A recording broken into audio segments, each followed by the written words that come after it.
Hi friends, అందరికీ నమస్కారం. ఈరోజు కథ ఓ మనసా నిన్నే ఎపిసోడ్ నెంబర్ 15. ఈ స్టోరీ మీకు నచ్చితే తప్పకుండా లైక్ చేసి మన ఛానల్ని సబ్స్క్రైబ్ చేసుకోండి. ఇక స్టోరీలోకి వెళ్దాం. శశి స్నేహాలలో ఒకరిని చూసి చేసుకోమంటే ఎవరిని ఎంచుకుంటావు అని సూటిగా అడిగారు శ్యామల గారు రుద్రాని. రుద్ర ఒక నిమిషం ఆలోచించి మౌనంగా వాళ్ళమ్మ వైపు చూడగానే ఆవిడ నవ్వి, ఇలా ఎందుకు అడుగుతున్నాను అంటే, కాబోయే కోడలి ఫోటో పంపించమని అడిగితే నువ్వెవరి ఫోటో పంపావో చూడు అని తన ఫోన్లో రుద్ర పంపిన స్నేహ ఫోటో చూపించారు. అది చూడగానే కళ్ళు పెద్దవి చేసి మామ్ అన్నాడు ఒక్కసారిగా. అవును రుద్ర, స్నేహ అంటే నీకుంది ఇష్టం కాదు, ప్రేమ అని తేల్చి చెప్పారావిడ. కానీ మామ్ అని తల దించుకున్నాడు రుద్ర.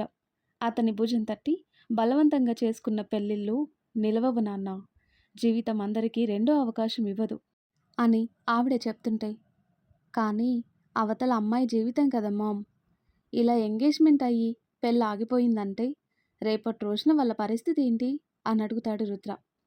పెళ్ళైన తర్వాత నువ్వు జీవితాంతం బాధపడి ఆ అమ్మాయిని బాధ పెట్టి తప్పు చేసే కంటే ఇప్పుడే తప్పుని సరిదిద్దుకోవటం మంచిది రుద్ర అని ఆవిడ చెప్పడంతో ఆలోచనలో పడ్డాడు. రుద్ర అక్కడి నుండి వెళ్ళిపోయిన తర్వాత, శ్యామా, వాడిని ఎందుకు దారి మళ్లిస్తున్నావు అని అడిగారు సుదర్శన్ గారు. మన రుద్రులాగే ఆ అమ్మాయికి పెళ్ళి ఇష్టం లేనట్టుంది సుధా. రుద్ర అంటే కన్ఫ్యూజన్లో పెళ్ళికి ఒప్పుకున్నాడు. కానీ ఆ అమ్మాయి కూడా ఇష్టం లేని పెళ్ళికి ఎలా ఒప్పుకుంది అని అడిగారు శ్యామల. ఆ అమ్మాయికి ఈ పెళ్ళి ఇష్టం లేదని నువ్వెలా చెప్పగలవు అని అనుమానంగా అడిగారు ఆయన. ఆవిడ సోఫా నుండి లేచి ముందుకు వెళ్తూ, కుడి చేయి వాట ఉన్న అమ్మాయికి ఎంత పరధ్యానంగా ఉన్నా ఆ చెయ్యి ఎలా తెగుతుందండి, అది కూడా కదిలించకూడనంత లోతుగా, దాని అర్థం చెప్పనా అంటూ భర్త వైపు చూసి, రుద్ర తన చెయ్యి పట్టుకోవటం కూడా తనకిష్టం లేదు అని ఖచ్చితంగా చెప్పారు ఆవిడ. సుదర్శన్ గారు ఒక నిమిషం ఆలోచించి, నువ్వే ఎక్కువ ఆలోచిస్తున్నవేమో శ్యామా అని అన్నారు. నా ఆలోచన తప్పైతే మంచిదే కదా సుధా, ఒకవేళ ఇదే నిజమైతే ఇద్దరినీ చూస్తూ బాధపడటం తప్ప ఏమీ చేయలేము అన్నారు ఆవిడ టేబుల్ మీద ఉన్న జ్యూస్ని గ్లాస్లోకి వంచుతూ. అది నిజమే శ్యామా అని అన్నారు సుదర్శన్ గారు. రుద్ర ముందుగా స్నేహాన్ని కలవాలి అనుకుని వెంటనే కాల్ చేశాడు. మొదటి రింగ్ అయినా లిఫ్ట్ చేయలేదు స్నేహ. మళ్ళీ చేసేసరికి స్విచ్ ఆఫ్ రావటంతో ఏం చేయాలో తెలియక ఆగిపోయాడు రుద్ర.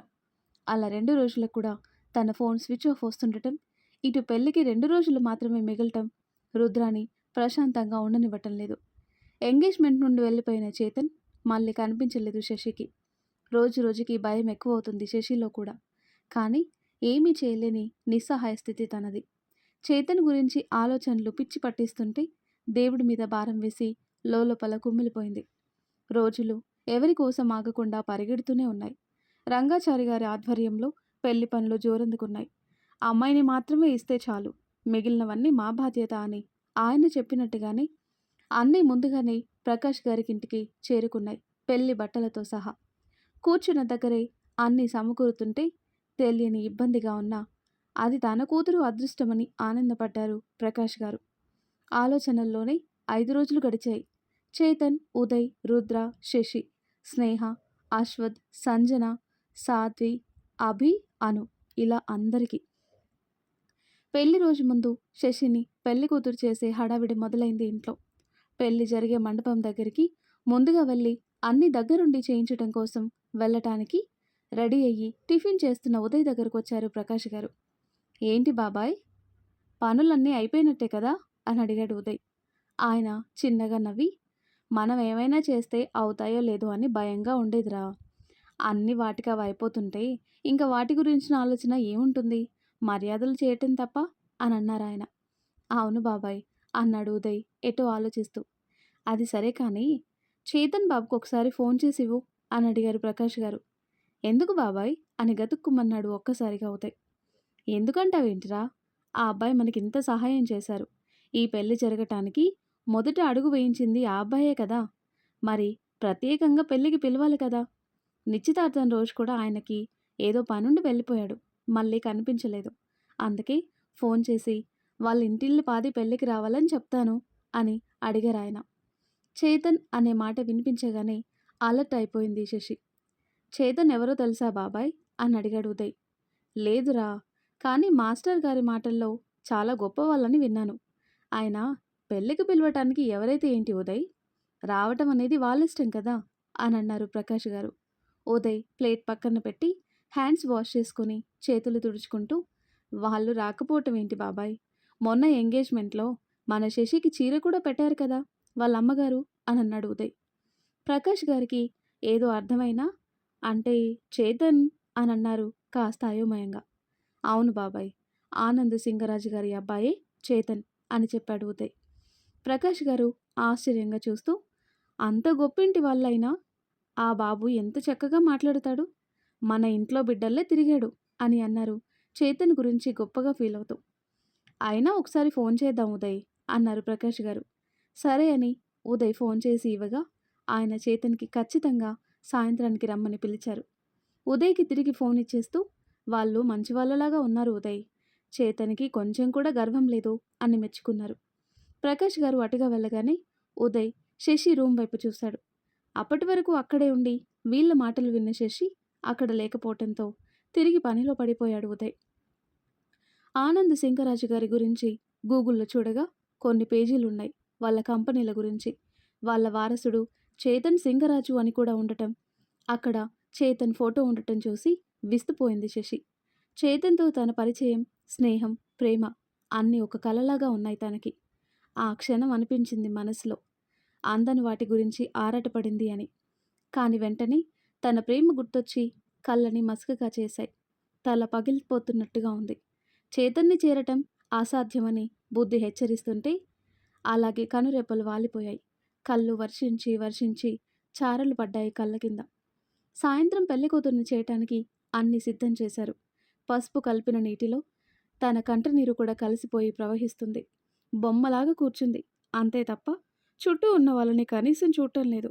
పాపం అందరూ పెళ్లి వల్ల కలిగే బిడియమని పొరబడి మురిసిపోతున్నారు. ఒకసారి రుద్రని పలకరిద్దాం. స్నేహకి రోజు ఫోన్ చేసినట్లే రేపు పెళ్ళి అనగా కూడా ఫోన్ ట్రై చేస్తూనే ఉన్నాడు రుద్ర. ఫోన్ రింగ్ అవుతున్నా లిఫ్ట్ చేయటం లేదు స్నేహ.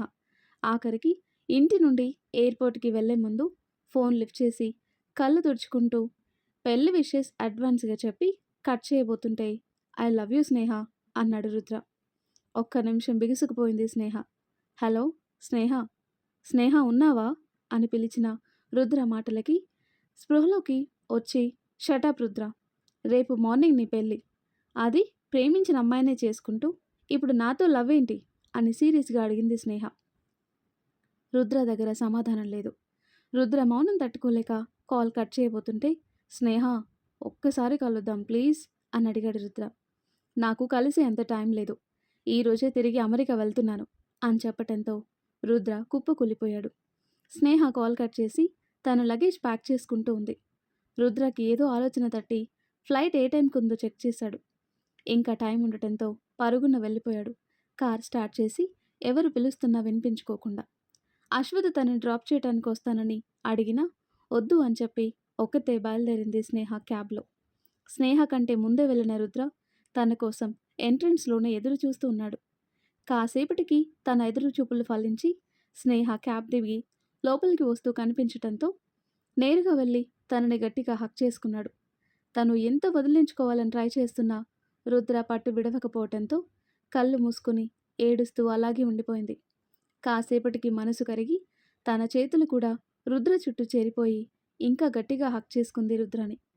కొన్ని నిమిషాల తర్వాత కాస్త స్థిమితపడి తన పరిస్థితి వివరించాడు రుద్ర. తన తొందరపాటు వల్ల ఈ ప్రాబ్లమ్స్ అన్నీ అని. శశిని చూసి తను అట్రాక్ట్ అయిన విషయం, దాన్నే ప్రేమ అనుకుని పెళ్లి వరకు తీసుకువెళ్ళటం, ఇలా అన్ని చెప్పటంతో స్నేహ కాస్త శాంతించింది. అక్కడే ఉన్న చైర్లో కూర్చుని తల పట్టుకుని ఏడుస్తూ ఉంటే రుద్ర తన ఎదురుగా మోకాళ్ళ మీద కూర్చుని, స్నేహ మనం పెళ్లి చేసుకుందాం ప్లీజ్ అని అడిగాడు. స్నేహ కోపంగా చూసి రుద్ర చెంప పగలగొట్టింది. బుగ్గ మీద చేయి పెట్టుకుని నవ్వుతూ స్నేహాన్ని చూసి మళ్ళీ తనని హక్ చేసుకుని నుదుటన ముద్దు పెట్టి తన బ్యాగ్స్ పట్టుకుని బయటికొచ్చి రుద్ర కారులో పెట్టాడు. వాళ్ళక్కడి నుండి బయలుదేరారు. ఆ తర్వాత కట్ చేస్తే ఇటు శశి ఇంట్లో. తెల్లవారితే పెళ్లి కావటంతో పనులన్నీ ముగించుకొని అందరూ పడుకున్నారు. ప్రకాష్ గారు పిలవటంతో సాయంత్రం వచ్చాడు చేతన్. శశిని పెళ్లి కూతురుగా చూసి మనసు మెలిపెడుతున్నా ముఖంలో నవ్వు చెదరటం లేదు. అది చూస్తున్న శశికి ఇంకా కోపం వచ్చేస్తుంది. రాత్రి ఇంట్లో సందడి నెమ్మదించాక, అందరూ నిద్రపోయాక తన రూమ్‌కి ఉన్న మరో డోర్ నుండి ఇంటి వెనక వైపుకు వెళ్ళింది. మాస్టర్ గారి ఇంటి వెనక వైపు ఉన్న ఖాళీ ప్లేస్‌లో తన కారు మీద పడుకొని ఏదో ఆలోచిస్తూ కనిపించాడు చేతన్. అప్పటికే ఇల్లంతా వెతికింది చేతన్ కోసం. ఆకాశం వైపు చూస్తూ ఒక చేయి తల కింద పెట్టి కారు మీద వాలిన చేతన్ దగ్గరికి వెళ్ళి నించుంది శశి. ఎవరో వస్తున్న అలికిడికి కిందికి చూసి అక్కడ శశి ఉండటంతో వెంటనే దిగి, శశి, నువ్వేంటి ఈ టైంలో ఇక్కడ? ఎవరైనా చూస్తే అంటూ చుట్టూ చూస్తున్నాడు చేతన్. ఎవరైనా వస్తున్నారేమో, వాళ్ళని చూస్తారేమో అని చుట్టూ చూస్తున్న చేతన్ని చూసి, చేతన్ అని పిలిచింది.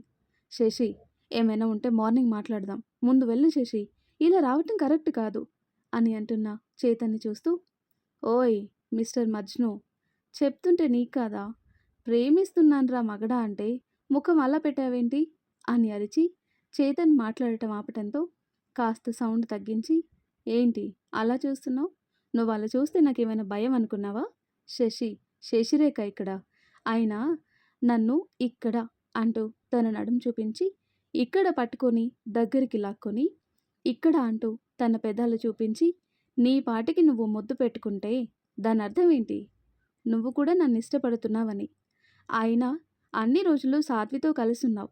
ఏ రోజైనా తన గురించి ఇలా ఆలోచించావా కనీసం అని ప్రశ్నించి ఒక సెకండ్ ఆగి, లేదు కదా, ఎందుకంటే తన పట్ల నీకున్నది ఇష్టం, ఆరాధన, కానీ నా మీద నీకున్నది ప్రేమ అంటూ తన కంట్లో నుండి జారుతున్న కన్నీటిని తుడుచుకొని, అయినా నువ్వు ముద్దు పెడితే నాకు క్లారిటీ వచ్చింది, నాది ప్రేమ అని.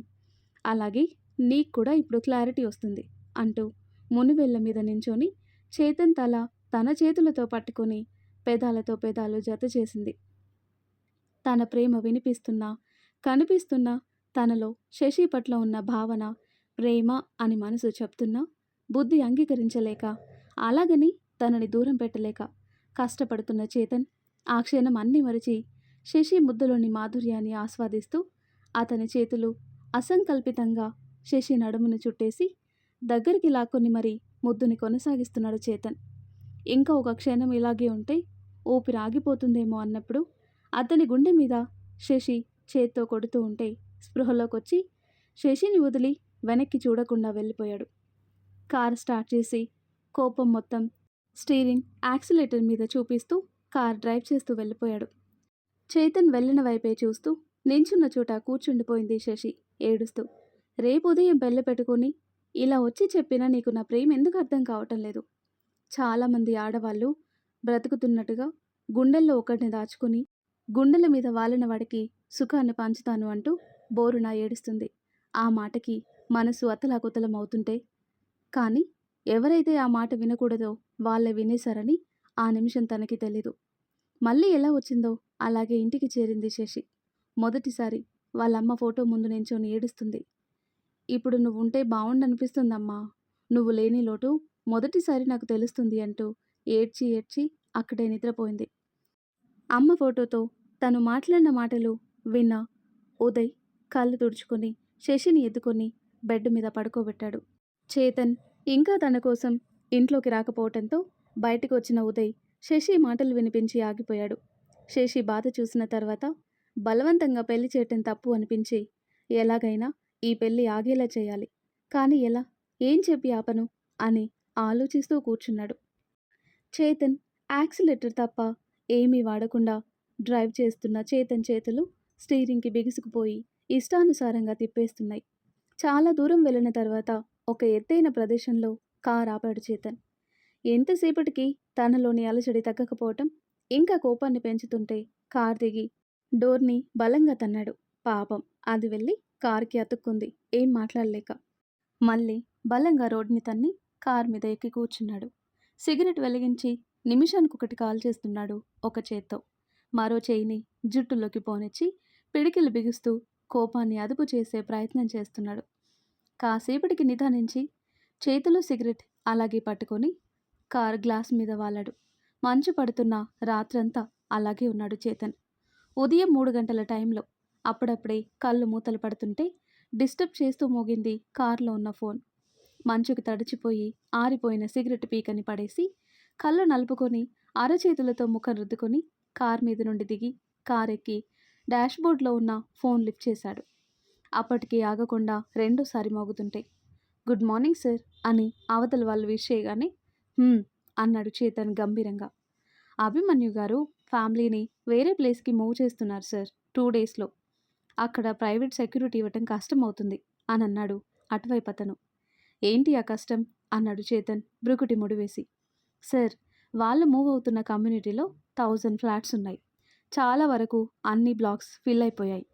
అంతమందిలో అంటే సెక్యూరిటీ ఇవ్వటం కష్టం సార్ అన్నాడు అతను. అభి, ఎందుకు ఇంత పిచ్చి పని చేస్తున్నావు అనుకున్నాడు చేతన్ మనసులో. నేను హైదరాబాద్ వస్తాను 2 డేస్లో అన్నాడు చేతన్. ఓకే సార్ అని వినయంగా కాల్ కట్ చేశాడు అతను.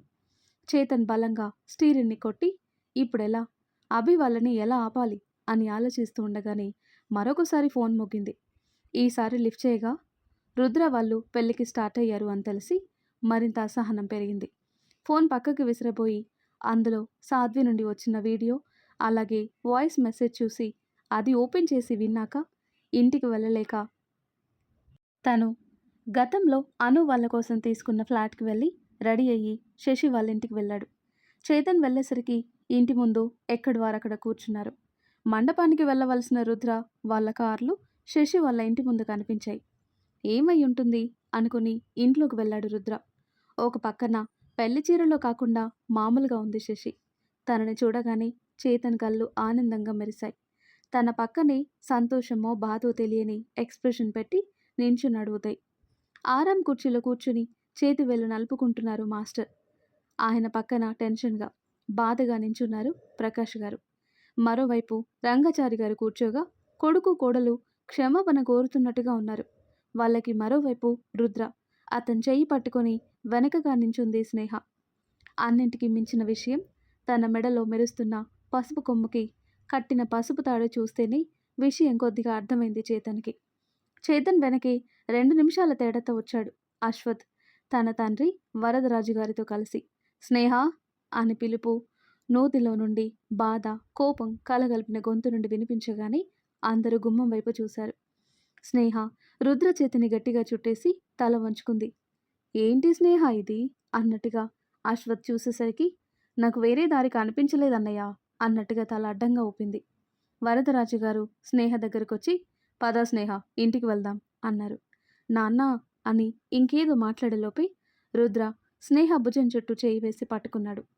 అక్కడ మాట్లాడే సందర్భం కాకపోవడంతో అందరూ సైలెంట్గా ఉన్నారు.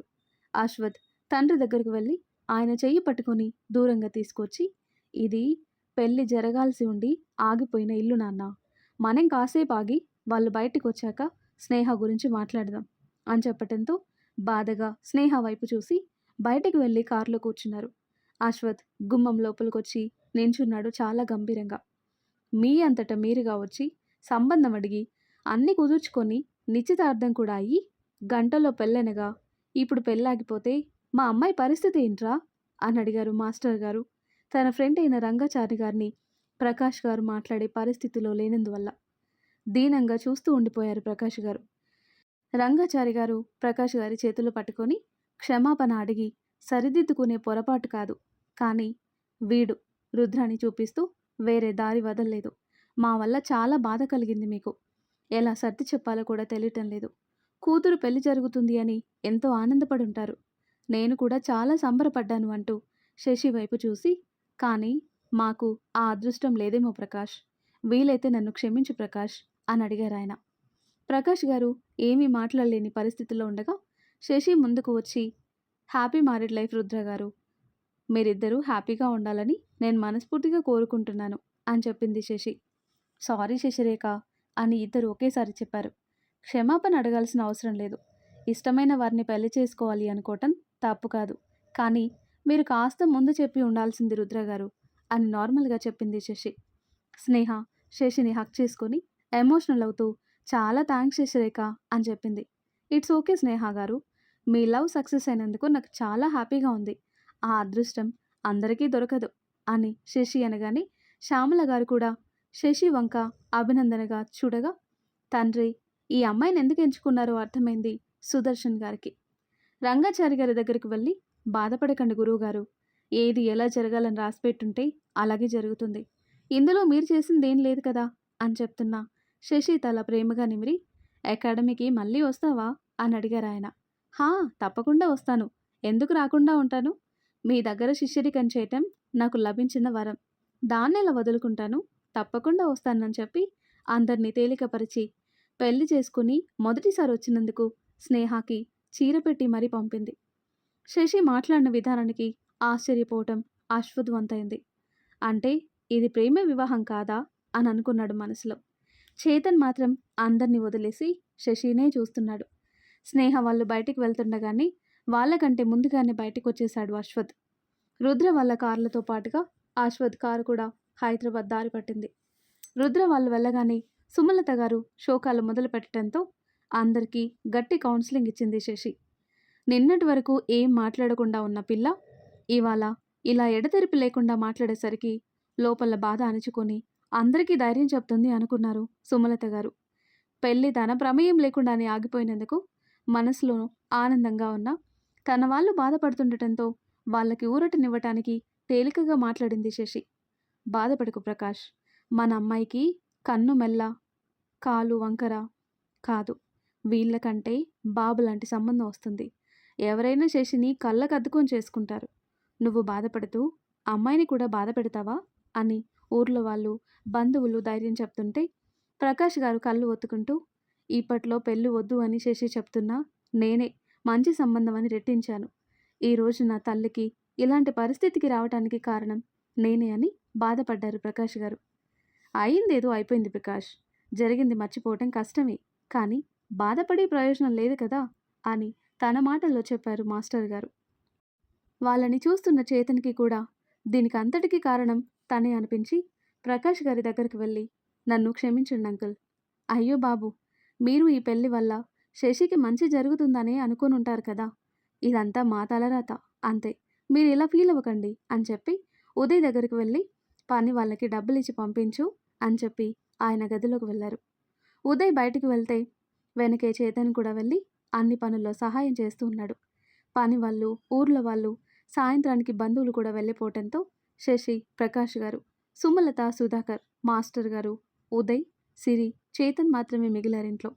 అందరి కోసం కాఫీ పెట్టి కప్స్లో పోసి తీసుకొచ్చింది శశి. ఉదయ్ చేతిలో 2 కప్స్ పెట్టి మిగిలిన వాళ్ళకి ఇచ్చింది, చేతన్కి తప్ప. ఉదయ్ చేతిలో ఉన్న కాఫీ అందుకొని ఆస్వాదిస్తూ తాగాడు చేతన్. వాళ్ళ నాన్న చేయి పట్టుకొని, ఇక జరిగింది మర్చిపోండి నాన్న అన్నట్టుగా చిన్నగా తట్టి కాఫీ ఇచ్చింది. ఆయన కూడా ఒక నిట్టూర్పు విడిచి కాఫీ తాగారు. ఎవరూ ఏమీ మాట్లాడకుండానే ఆ రోజు కూడా గడిచి తర్వాత రోజుకి తెర తీసింది. సిరి వాళ్ళ ఇంటికి వెళ్ళగా సుమలత, సుధాకర్ గారులు కూడా తిరుగు ప్రయాణం కాగా మళ్ళీ నలుగురే మిగిలారింట్లో. ముందు రోజు సాయంత్రమే చేతన్ ఇంటికి వెళ్ళిపోయాడు. ఆగిపోయిన కూతురు పెళ్లిని అంగీకరించడానికి ప్రకాష్ గారికి కాస్త సమయం పట్టింది.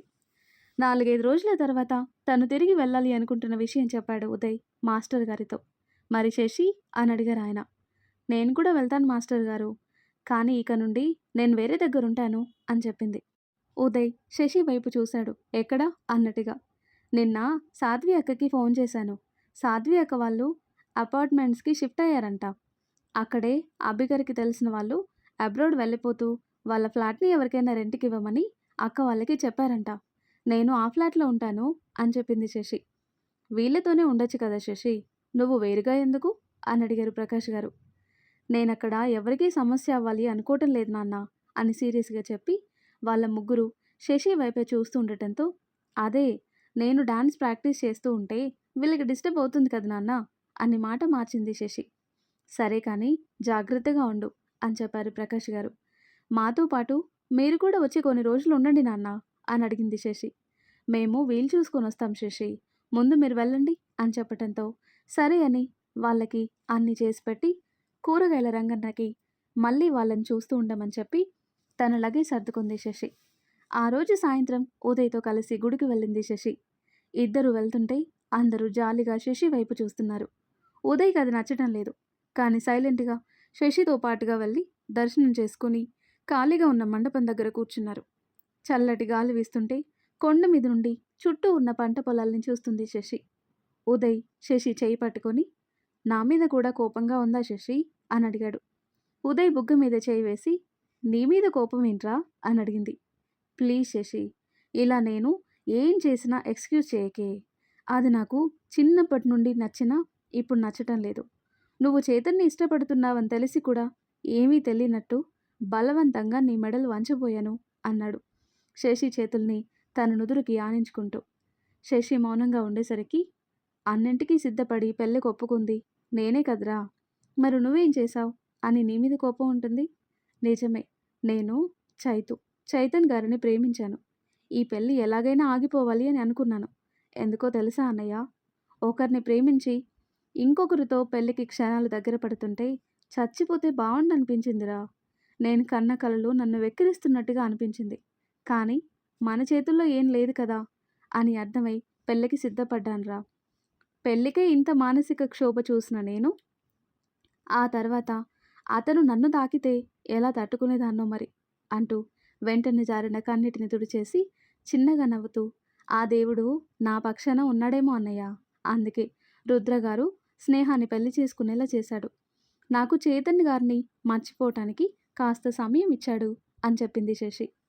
ఉదయ్ శశిని తన గుండెకి హత్తుకొని, "మరి ఇంకోసారి చేతన్‌తో" అనగానే, "వద్దన్నయ్య, ప్రేమిస్తున్నాను అంటే ఇంట్లో వాళ్ళు వద్దు అంటే ఎన్నిసార్లైనా బ్రతిమాలొచ్చు. కానీ ప్రేమించిన వాడే వద్దు అంటే ఏం చేయలేము. అభిమానం చంపుకొని మరీ అడిగానురా. ఇక నా వల్ల కాదు. తనకక్కర్లేని ప్రేమ నాకు వద్దు. మర్చిపోవటం కష్టమే, కానీ అసాధ్యం కాదు కదా! మర్చిపోతాను. మర్చిపోవాలి. అయినా వాళ్ళు చాలా పెద్దవాళ్ళు. అది తెలియక ఆశపడ్డాను. తెలిసుంటే ముందు నుండే నా మనసుని అదుపులో పెట్టుకునేదాన్ని. కలలు కూడా ఒక పరిమితితో కనాలి అని బుద్ధికి సర్ది చెప్పేదాన్ని" అని చెప్పి, "ఇప్పుడే వస్తాను" అంటూ అక్కడ నుండి గుడిలోకి వెళ్ళిపోయింది శశి. తను వెళ్ళిన వైపే చూస్తూ ఉండిపోయాడు ఉదయ్.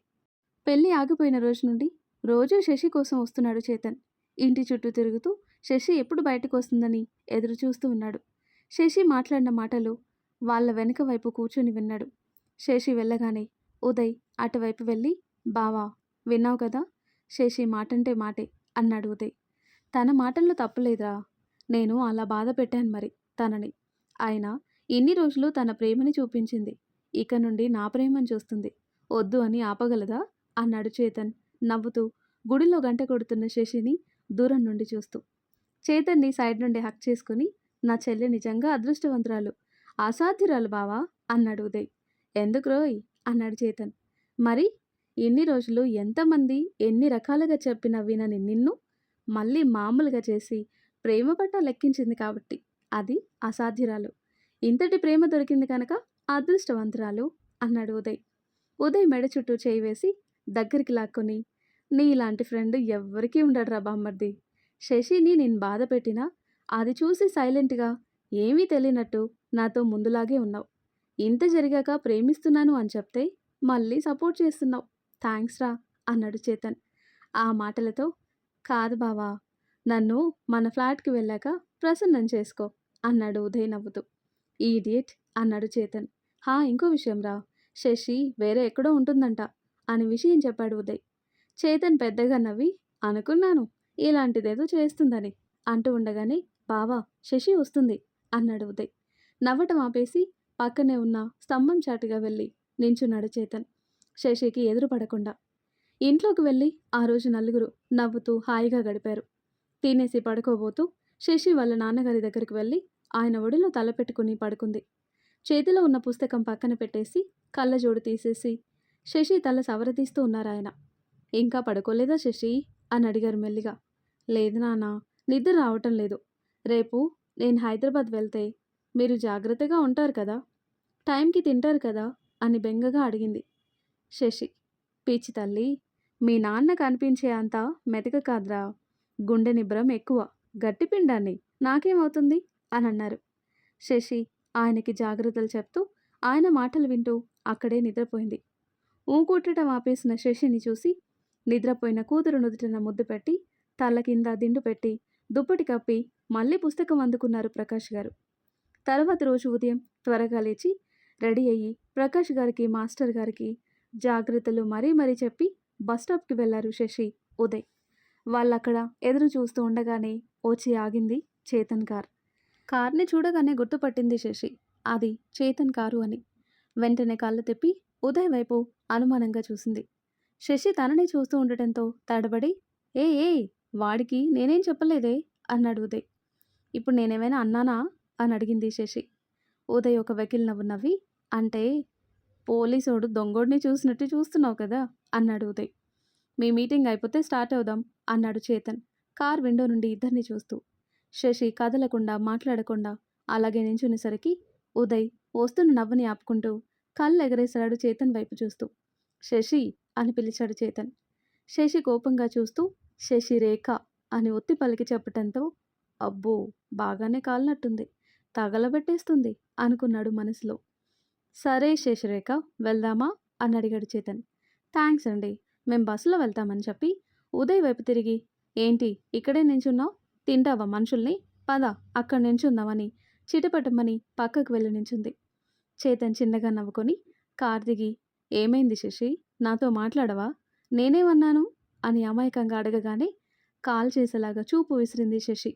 దాంతో మాట మింగేసి, అంటే అప్పుడేదో అన్నాననుకో, ఇలా అన్నీ గుర్తుపెట్టుకొని సాధిస్తావా, ప్లీజ్ పద వెళ్దాం అని అడిగాడు బ్రతిమాలుతూ. శశి దిక్కులు చూస్తూ నించునేసరికి, రే అడ్డగాడిదా, అలా బెల్లం కొట్టిన రాయిలాగా నించోలేకపోతే పాపం శశి, వాడంతలా అడుగుతుంటే వెళ్ళకపోతే ఏం బాగుంటుందని చెప్పొచ్చు కదరా అనుకుంటాం, కానీ ఎంతైనా అన్నా చెల్లెలు ఒకటేలే అని డ్రామా మొదలుపెట్టాడు చేతన్. నోరెళ్ళబెట్టి చేతన్ని చూస్తూ, అమ్మ దుర్మార్గుడా, ఇలా ఇరికించావేంట్రా, వెళ్దామంటే ఇది చంపుతుంది, అనకపోతే నువ్వు ఊరుకోవు అని గొనుక్కొని తనెంతగానో ఎదురు చూసినా తన పాత చైతుని మురిపెంగా చూస్తూ, దారిలో తాగటానికి వాటర్ తీసుకొస్తాను అని ఇద్దరికి చెప్పి మెల్లిగా జారుకున్నాడు ఉదయ్. ఉదయ్ అటు వెళ్ళగానే శశికి దగ్గరగా జరిగి, ప్లీజ్ శశి, నీకు గుర్తుందా ఆ రోజు మనం ఎంత హ్యాపీగా వెళ్ళాము అని. కొద్ది రోజుల క్రితం శశి ఉదయ్ కలిసి హైదరాబాద్ వెళ్ళటం గుర్తు చేశాడు చేతన్. చేతులు కట్టుకుని బస్ వచ్చే వైపు చూస్తూ, నేనేదీ మర్చిపోలేదు, అన్నీ గుర్తున్నాయి అని ఆఖరి మాటని ఒత్తి పలికింది. తల కొట్టుకోలేక అలాగే నించున్నాడు చేతన్. ఇప్పుడు నువ్వు వస్తావా రావా అని అడిగాడు చేతన్. రాను అని తేల్చి చెప్పింది శశి. మొహమాటానికైనా ఒక్క నిమిషం ఆలోచించవే అనగానే, వే ఏంటి అని అడిగింది శశి.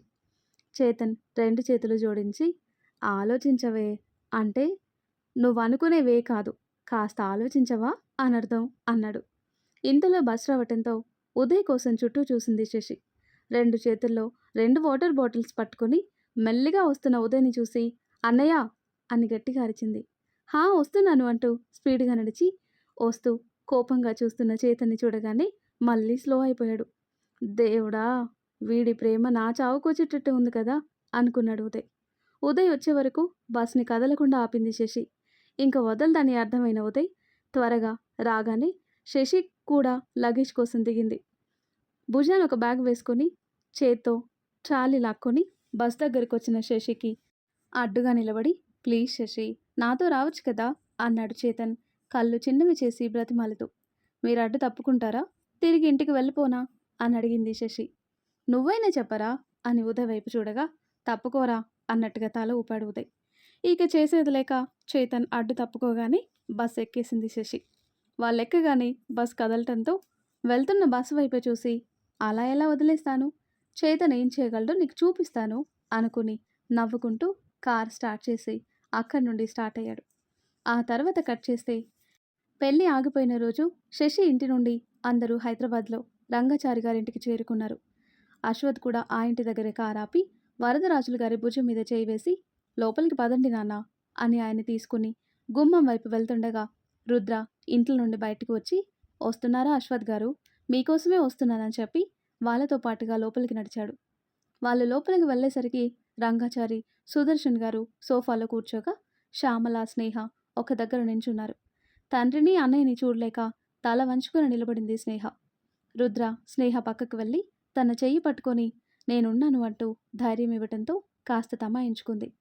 ఇంట్లోకి వచ్చిన వాళ్ళకి సోఫా చూపించి, కూర్చోండి వరదరాజులు గారు అన్నాడు సుదర్శన్. అశ్వథ్ వైపు చూడగా అతను తండ్రి భుజం మీద చేయి వేసి ఆయన్ని కూర్చోబెడుతూ పక్కనే అశ్వథ్ కూడా కూర్చున్నాడు. ఇక్కడ పిల్లలతో పాటుగా తప్పు మా అందరిది ఉందండి. కానీ చూసే వాళ్ళకి వాళ్ళు చేసింది మాత్రమే కనిపిస్తుంది. జరిగింది వదిలేసి జరగవలసింది చూద్దాం. మన పెద్దరికాన్ని కాపాడుకుందాం అన్నారు సుదర్శన్. వరదరాజులు గారు మౌనంగా ఉండటంతో నాన్న అని పిలిచాడు అశ్వథ్. ఆయన అశ్వథ్ని, అలాగే స్నేహ, రుద్రాలని చూడటంతో అశ్వథ్ కూడా రుద్ర వైపు చూపు తిప్పాడు. రుద్ర స్నేహ చేయి పట్టుకొని ఆయన దగ్గరకొచ్చి మోకాళ్ళ మీద కూర్చుని, మీ గురించి స్నేహ చాలా చెప్తుంది మావయ్య. తనని మీరెంతగా ప్రేమగా పెంచారో, తనకి మీరంటే అంతే ఇష్టం. కానీ ఇన్నేళ్ల మీ ప్రేమకి సరితూగనిదే నేనడిగిన వెంటనే నన్ను పెళ్లి చేసుకోవటానికి ఒప్పుకుంటుందా అంటూ ఆయన చెయ్యి పట్టుకొని, ఇన్ని అనర్థాలకి కారణమవుతున్నా పెళ్లి నాపటానికి మాకు వేరే మార్గం తోచలేదు. స్నేహాన్ని నా వైఫ్గా ఈ ఇంటికి తీసుకురాకపోతే ఎక్కడ నాకు దూరం అయిపోతుందో అనే భయంతోనే మేము ఈ నిర్ణయం తీసుకున్నాం తప్ప తనని మీ నుండి వేరు చేయడానికి కాదు. తనిప్పటికీ మీ కూతురే. మీరు మీ ఇష్ట ప్రకారం నాకు అప్పగించాకే మేం భార్యాభర్తలం అవుతాం. కావాలంటే మీరు తనని మీతో పాటు తీసుకెళ్ళొచ్చు అని చెప్పి స్నేహాని ఆయన దగ్గరే వదిలి 2 అడుగులు వెనక్కి వేశాడు. మరి ఆ తర్వాత ఏం జరుగుతుందో నెక్స్ట్ వీడియోలో తెలుసుకుందాం. ఎంతో ఇంట్రెస్టింగ్గా ఉండే ఈ స్టోరీ నెక్స్ట్ పార్ట్స్ కోసం ఈ వీడియో లైక్ చేసి మన ఛానల్ని తప్పకుండా సబ్స్క్రైబ్ చేయండి. Thanks for watching.